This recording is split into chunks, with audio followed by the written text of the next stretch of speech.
June 8, 1944, Normandy, France. 2 days after D-Day. Pierre Moreau wasn't a soldier. He was a farmer, 52 years old, born in Normandy, lived there his entire life, raised dairy cows, grew hay, made cheese. Simple life, quiet life, until the Germans came in 1940. Then it wasn't quiet anymore. And on June 8, 1944, Pierre's farm became a battlefield. The American advance had stalled, 3 miles inland from Omaha Beach. German forces were counterattacking, trying to push the Americans back into the sea. Panzer tanks, 3 of them, Panzer IV medium tanks, heading north, through the bocage, the Norman hedgerow country. Narrow lanes, high hedges, perfect defensive terrain. And Pierre's farm sat right in their path. Pierre was in his barn, milking cows, trying to maintain some normalcy, even though there were explosions in the distance, even though German soldiers had been using his fields as defensive positions, even though American paratroopers had landed 2 days ago and were hiding in the hedgerows. War had come to his farm, but Pierre still had cows to milk, hay to cut, life to maintain. Then he heard them. Engines, heavy diesel engines, getting closer. Pierre walked to the barn door, looked out, and saw them. 3 German tanks, rolling down the dirt road, past his fields, heading toward the American positions. Pierre knew what that meant. The Americans were dug in 300 meters north. Infantry, no tanks, no anti-tank guns, just rifles and machine guns. If those Panzers reached them, the Americans would be slaughtered. Pierre wasn't political, wasn't pro-American or pro-German. He just wanted the war to end, wanted his farm back, wanted peace. But he also wasn't a coward, and he couldn't stand by and watch men die. Not when he might be able to do something, even if that something seemed ridiculous. The Panzers were moving slowly, maybe 15 kilometers per hour. Cautious. The hedgerows made visibility poor. Perfect ambush country. They were watching for bazooka teams, for hidden anti-tank guns. They weren't watching for farmers. Pierre looked at his hayfield, freshly cut 3 days ago. Baled, stacked, ready for storage. 40 bales, each one weighing maybe 30 kilograms, packed tight. Dry hay, extremely flammable. And he had an idea. It was stupid, probably suicidal, definitely not going to work. But Pierre couldn't think of anything else. He ran to the hayfield, started grabbing bales. They were heavy, awkward, but Pierre was strong. Farm work kept you strong.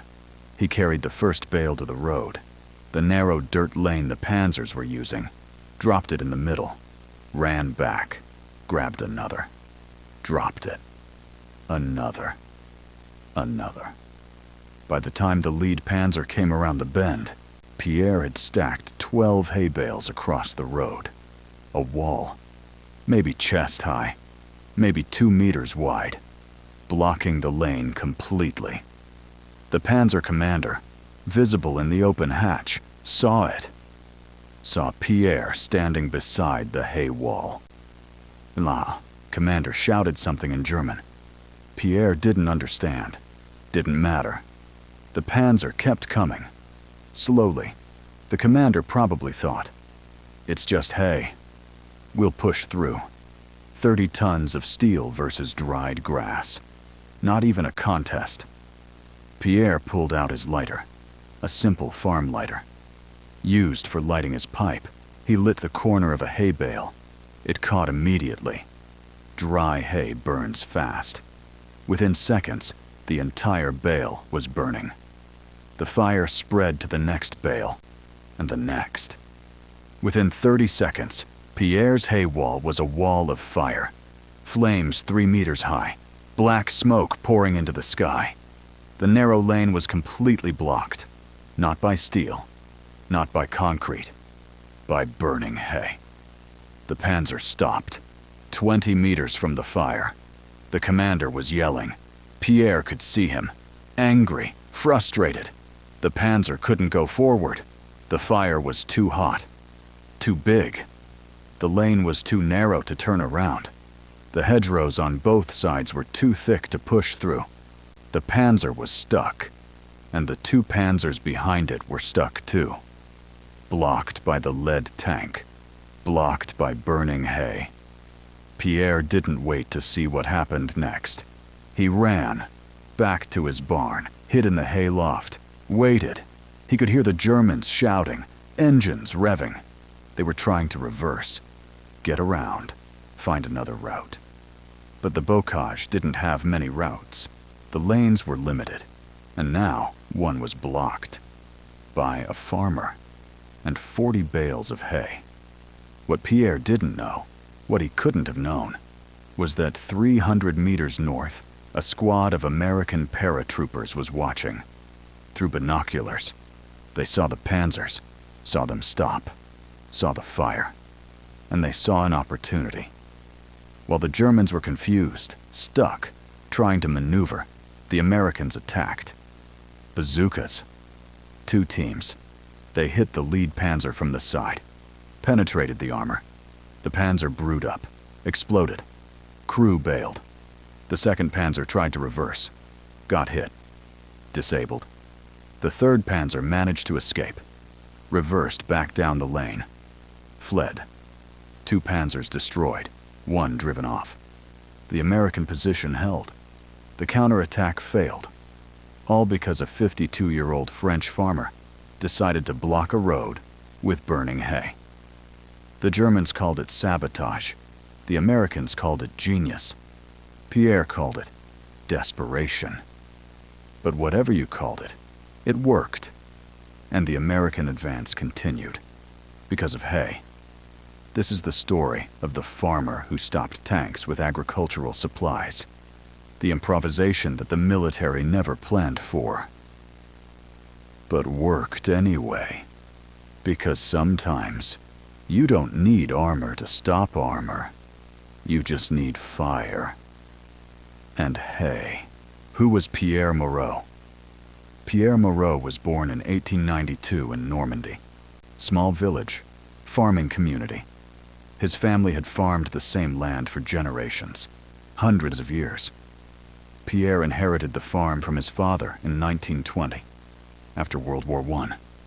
Pierre had served in that war. French Army, infantry, Verdun, some. He'd seen tanks before, the early ones, British Mark IVs. Slow, unreliable, but deadly. He'd watched them crawl across no man's land, crush barbed wire, break through German trenches. He knew what tanks could do, and he knew they had weaknesses. After the war, Pierre returned to farming, married, had 3 children, built a life. The farm wasn't large, maybe 50 hectares. Dairy cows, hay production, some vegetables, enough to support his family, enough to sell at market. A good life, a quiet life. Then 1940 came. Germany invaded France. Blitzkrieg, fast, overwhelming. The French army collapsed in 6 weeks. Normandy was occupied. German soldiers everywhere. They requisitioned food, took cows, took hay, took whatever they wanted. Pierre couldn't refuse. He wasn't resistance, wasn't political, just a farmer trying to survive, trying to keep his family safe. He cooperated when he had to, resisted quietly when he could. Hidden food, hidden supplies, small acts of defiance. Nothing dramatic, just survival. By 1944, Pierre was 52. His children were grown. His wife had died in 1942. Pneumonia, no medicine available. German occupation meant shortages of everything. Pierre lived alone on the farm, with his cows, his hay, and memories. He'd seen 1 world war. Now he was living through another. And he was tired. Tired of war. Tired of occupation. Tired of watching young men, French, German, now American, die in his fields. When D-Day came, June 6, 1944. Pierre was in his barn. He heard the aircraft, thousands of them, flying overhead, south, toward the beaches. He heard the explosions, distant thunder, the invasion. Finally, he'd waited 4 years, and now it was happening. Liberation. Maybe. If the Allies could hold. If they could break through. The first Americans Pierre saw were paratroopers, 101st Airborne. They dropped inland, behind German lines, to secure crossroads, bridges, cut off reinforcements. One stick of paratroopers landed in Pierre's field. 8 men, young, scared, far from their drop zone. Lost. Pierre found them at dawn, hiding in his hedgerow. He could have turned them in, called the Germans, but he didn't. He gave them water, bread, told them, in broken English, where the German positions were, pointed them north, toward their objective. They thanked him, left. Pierre never saw them again. For 2 days, fighting raged around Pierre's farm. German artillery, American mortars, machine gun fire. Pierre stayed in his barn, waited. On June 8th, the fighting got close. Very close. Germans were using his fields. American advance scouts were in the hedgerows. And then the Panzers came, 3 of them, rolling past his farm, heading toward the American positions. Pierre watched from his barn, watched the tanks, and remembered World War I. Remembered tanks. Remembered their weaknesses. They needed room to maneuver. Open ground. On narrow roads, in close terrain, they were vulnerable, not to infantry rifles, but to obstacles, to fire, to clever tactics. Pierre looked at his hay. 40 bales. Just hay. Agricultural waste, used for feeding cows, bedding, mulch. Nothing special. But dry hay burns. Fast, hot. Creates smoke, creates barriers. And Pierre thought, maybe this could work. Maybe I can stop them. Not destroy them, just delay them. Long enough for the Americans to react. Long enough to matter. It was a farmer's logic, not a soldier's. Pierre wasn't thinking about tactics, about anti-tank warfare, about military doctrine. He was thinking about problems and solutions and available materials. He had hay, he had fire, and he had a narrow road. That was enough. Or it had to be, because doing nothing wasn't an option. The tanks that couldn't turn the Panzer IV was Germany's workhorse tank, medium tank, in production since 1936.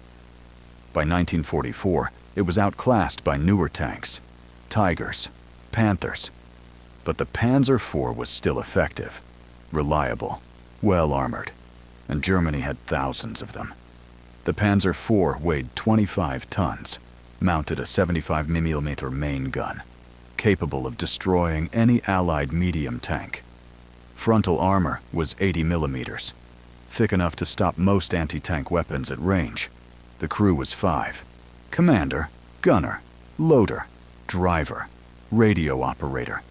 Experienced crews were deadly, could hit targets at over a kilometer, maneuver through difficult terrain, operate for hours without support.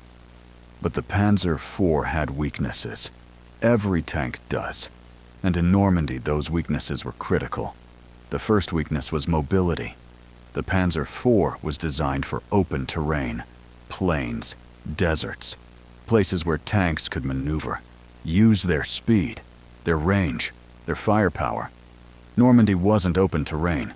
It was bocage, hedgerow country, ancient farming land, fields divided by thick hedges, stone walls, sunken lanes, trees, limited visibility, limited maneuverability. The lanes, farm roads, were narrow, maybe 3 meters wide, just wide enough for a cart, for a tractor, for a tank, barely. The hedges on both sides were thick, meters deep, roots, earth, stone, impenetrable. A Panzer IV couldn't push through, not easily, not quickly. The The tank could knock down small trees, crush fences. But the Norman hedges were different, centuries old, solid. The Panzers were channelized, forced to use the lanes. And on a narrow lane, a Panzer IV couldn't turn around. The lane was too narrow, the tank too wide. To reverse, the driver needed a straight line, maybe 50 meters. Without that, the tank was stuck, committed to whatever direction it was facing. The second weakness was vision. The Panzer IV had periscopes, vision blocks, the commander's cupola. But in Bocage, vision was limited. The hedges blocked sight lines, created blind spots. The crew couldn't see around corners, couldn't see what was ahead until they were right on top of it. That made them vulnerable to ambushes, to obstacles, to surprises. The third weakness was fire, not enemy fire, actual fire. Flames. Tanks are machines. Engines. Fuel. Lubrication. All flammable. Diesel fuel is hard to ignite, but once it's burning, it's hard to extinguish.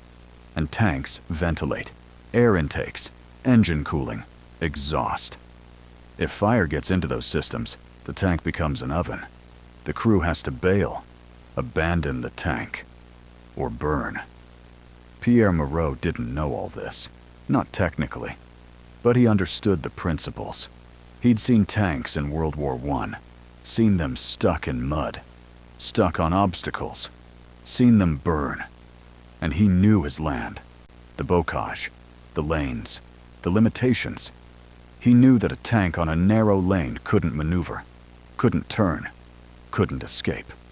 And he knew that fire was terrifying, universal. No one, not even tankers in steel armor, wanted to burn. So when Pierre stacked hay bales across the lane and lit them, he wasn't thinking about military tactics. He was thinking about his farm, about obstacles, about fire, about making the Germans stop, just stop, long enough for someone else to do something. And it worked, because the Panzer IV's strengths, armor, firepower, mobility, didn't matter on a narrow lane blocked by burning hay. The tank couldn't shoot the hay, couldn't push through fire, couldn't turn around. It was stuck. And stuck. Tanks are dead tanks. The Americans who were watching 300 meters north of Pierre's farm, Staff Sergeant Mike Kowalski was having a bad morning. His squad, 12 paratroopers from the 101st Airborne, had been fighting for 2 days.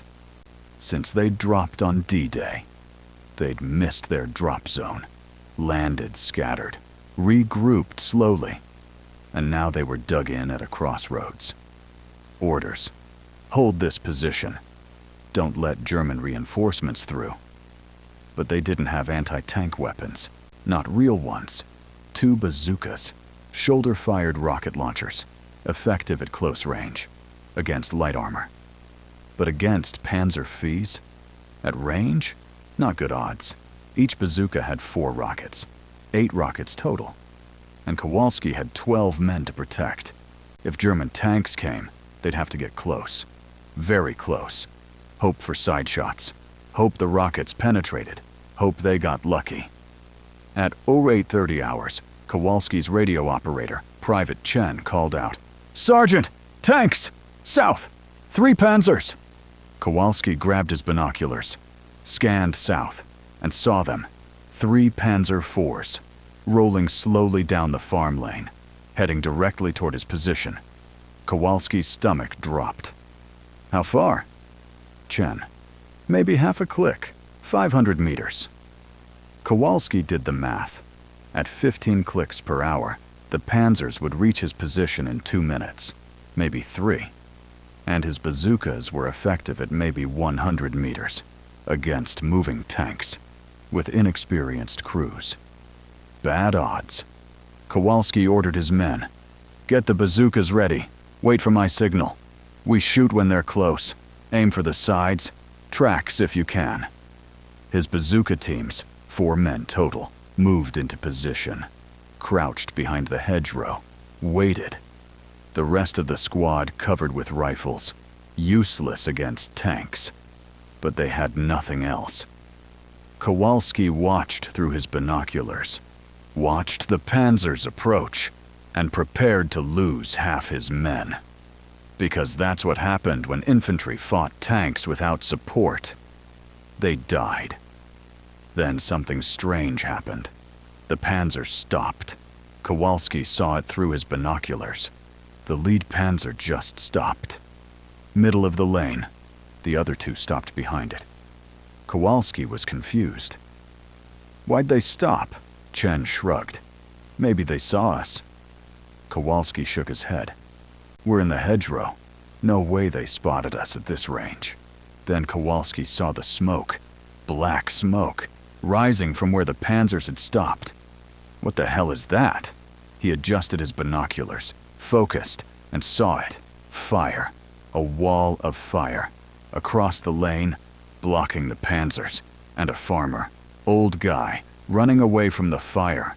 Kowalski stared. Is that hay? Is that guy burning hay?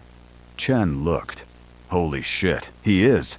He blocked the road with hay and lit it. Kowalski watched.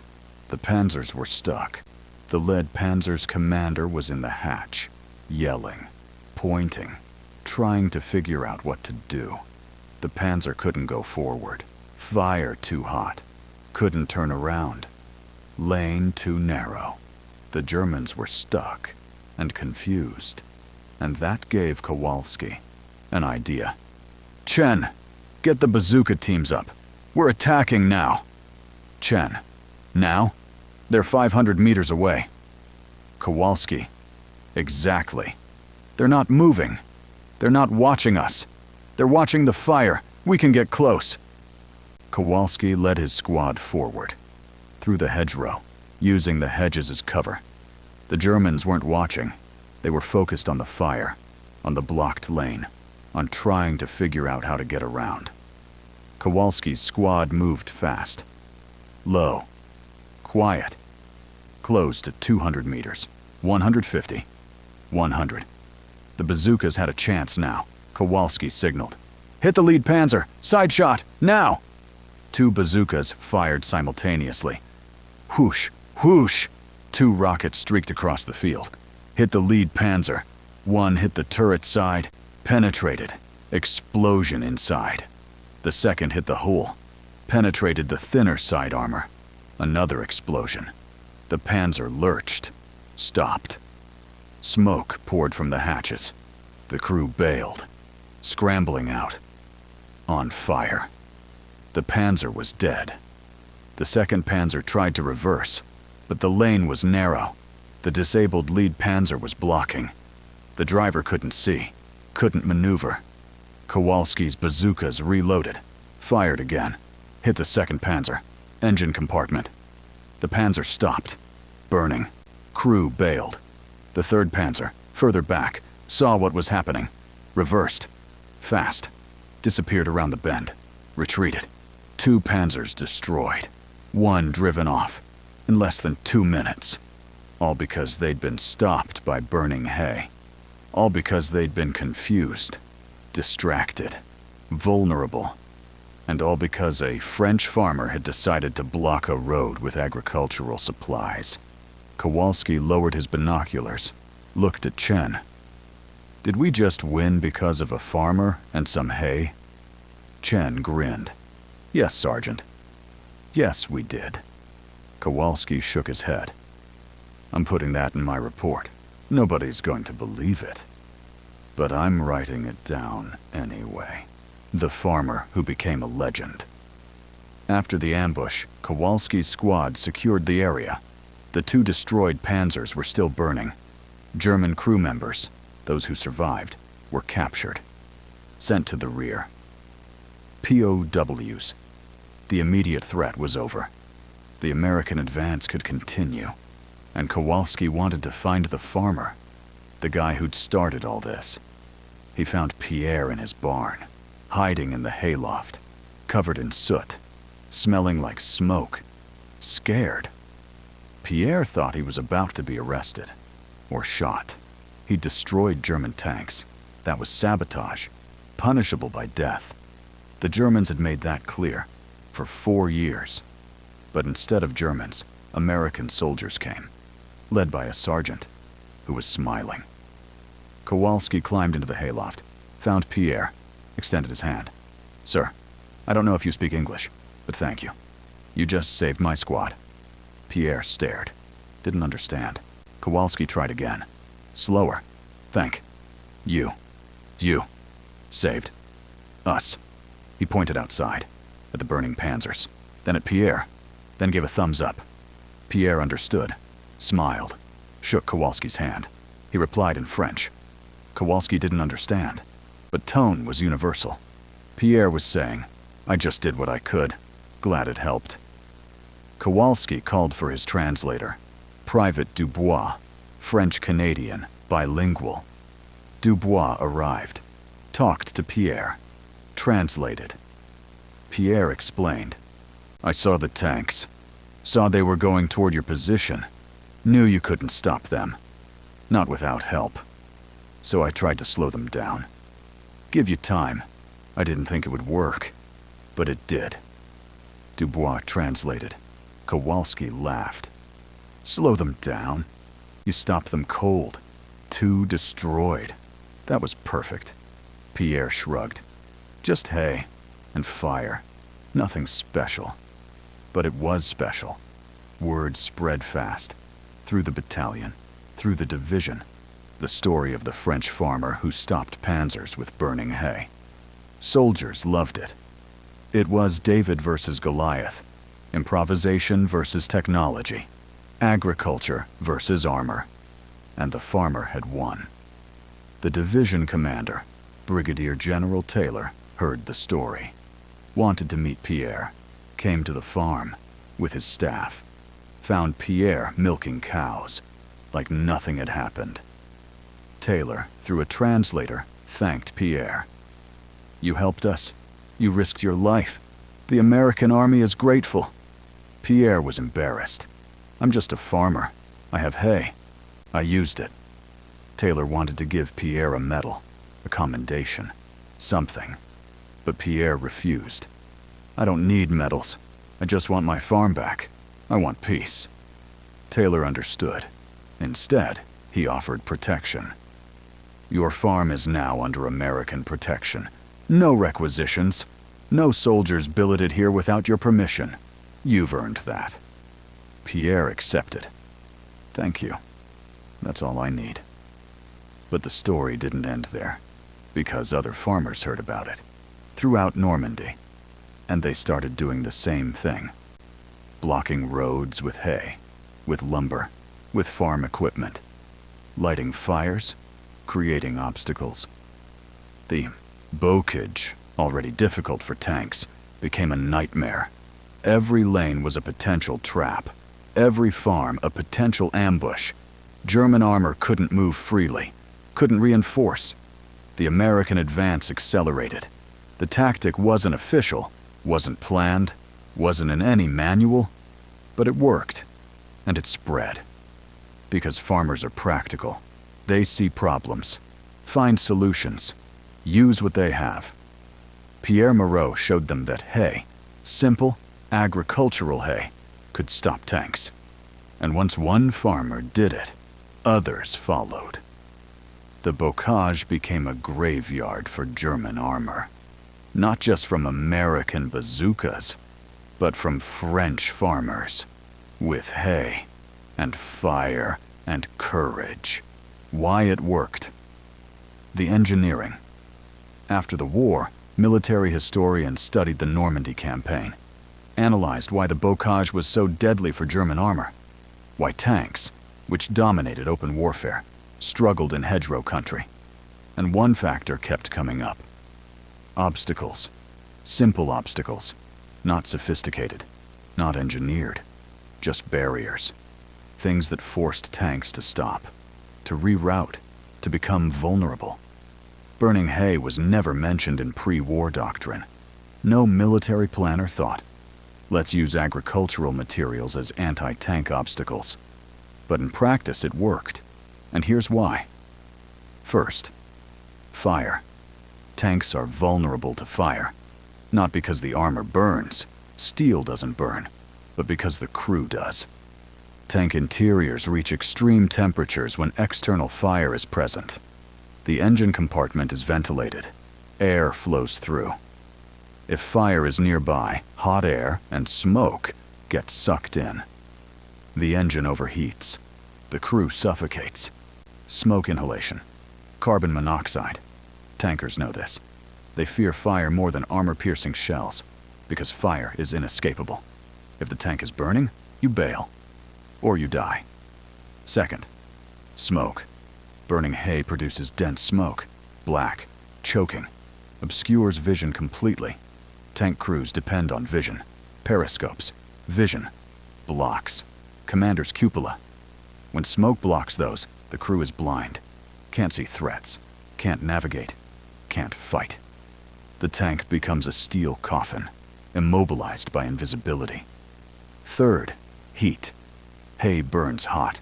Sustained temperatures over 1,000 degrees Fahrenheit.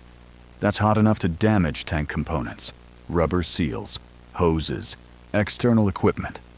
If a tank tries to push through burning hay, it risks mechanical failure, engine damage, track damage, getting stuck in the fire.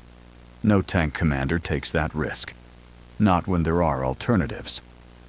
Fourth, psychology. Tankers are trained, disciplined, but they're human. Fear is universal. Fire triggers primal fear. When a tank crew sees a wall of fire blocking their path, their instinct is stop, assess, find another way. Not charge through.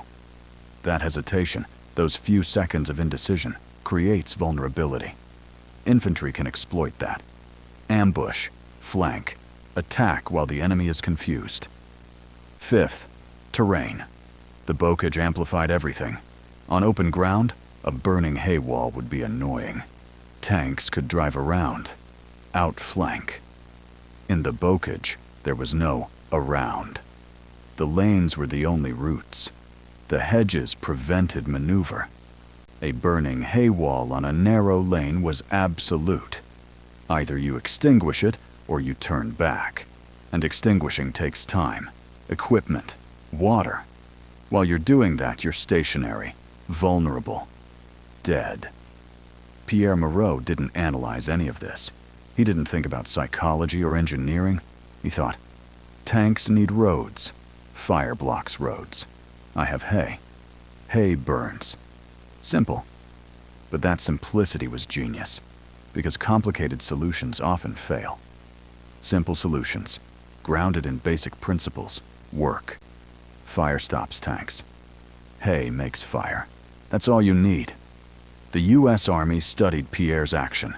After Normandy, after the war, incorporated lessons into doctrine. Not use hay, but use obstacles, use environment, improvise. The bocage taught the Army that tanks aren't invincible, that terrain matters, that farmers with hay can defeat armor with cleverness. That lesson influenced post-war armor tactics, urban warfare, asymmetric warfare. The principle endures. Exploit terrain, create obstacles, use whatever you have, even if it's just hay. The farmer who just wanted peace. Pierre Moreau survived the war. His farm was damaged. Panzers had torn up his fields. Artillery had cratered his pastures. His barn had bullet holes. But it was repairable. And Pierre repaired it, with help from American engineers, who considered it a debt for what Pierre had done. By 1945, the farm was operational again. Cows returned, hay growing, life resuming. Pierre never sought recognition, never gave interviews. When reporters came, and they did, he turned them away. I'm just a farmer. I did what anyone would do. But not everyone would. Most would have hidden, waited, survived. Pierre acted. And that made the difference. In 1947, The French government awarded Pierre the Croix de Guerre, military cross, for valor. Pierre accepted, politely, but he didn't display it, kept it in a drawer. When asked why, he said, "I didn't do it for medals. I did it because those boys needed help. And I had hay." Pierre Moreau died in 1968, age 76. His farm passed to his son, who'd returned from the war, who'd fought with the Free French. Father and son had both fought, in different ways, with different tools. But both had resisted. Both had contributed. Pierre's grave is in the village cemetery. Simple stone. No military honors listed. Just his name. Dates. And one word. Agriculteur. Farmer. That's how he saw himself. That's how he wanted to be remembered.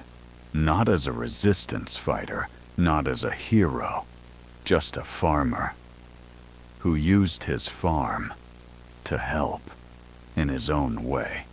The tactic that endures today. Military forces study asymmetric warfare, how irregular forces, guerrillas, resistance fighters, civilians, can resist conventional military power. Pierre Moreau's hay wall is taught, not the specifics, but the concept. Use environment, use available resources, create obstacles, exploit enemy vulnerabilities. In Iraq, insurgents used burning tires, debris, rubble, to block roads, channel coalition vehicles, create kill zones.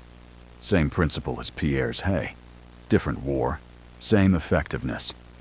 In Afghanistan, Taliban fighters used irrigation ditches, stone walls, agricultural terrain to negate coalition armor advantages.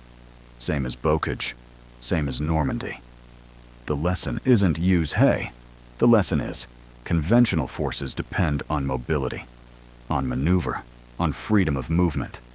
Deny that, with obstacles, with terrain, with improvisation, and you create vulnerability. Pierre proved it. With hay. Modern asymmetric warfare validates it, with whatever's available. That's Pierre's legacy. Not a tactic, a mindset. Don't accept that armor is invincible. Don't assume you can't fight back. Use what you have. Understand the enemy's weaknesses. Exploit them. A farmer with hay can stop a tank, if he's willing to try. The hay that stopped Panzers. There's a small monument in Normandy, near Pierre Moreau's farm, erected in 1984, 40th anniversary of D-Day. It's a simple stone, engraved with names, American paratroopers who died liberating the area.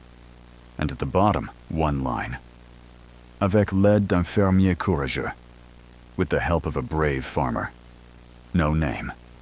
Pierre wouldn't have wanted his name, just the acknowledgement that farmers helped, that civilians resisted, that courage isn't just for soldiers.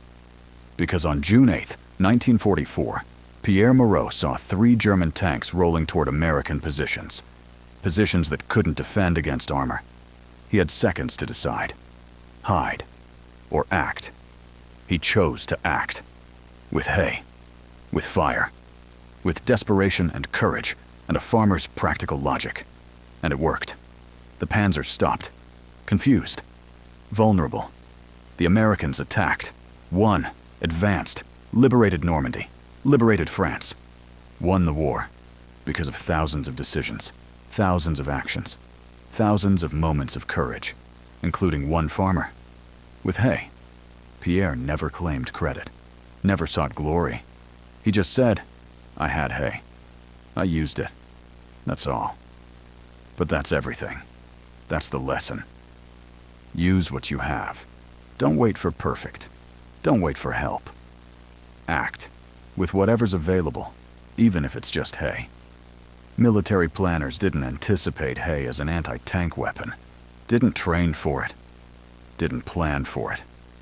But Pierre didn't need planning. He needed action. And he had hay. And he had fire. And he had courage. That was enough. 70 years later, people still tell his story, still learn from it. still understand that sometimes the best weapon isn't in the arsenal, it's in the barn. And if you're willing to think creatively, willing to take a risk, willing to use what you have, you can stop anything, even tanks. Pierre Moreau proved it, with 40 bales of hay and a lighter, on a narrow Norman lane, where 3 Panzers thought they owned the road, until a farmer showed them otherwise. That's not just history, that's inspiration. That's the proof that ordinary people can do extraordinary things, with ordinary tools, if they're willing to try. Pierre was willing, and because he was, others lived, others fought, others won. That's the power of improvisation. That's the power of courage. That's the power of hay and fire, and a farmer who refused to watch young men die without trying to help. Pierre Moreau, the farmer who stopped tanks with hay, the civilian who became a legend without ever wanting to be.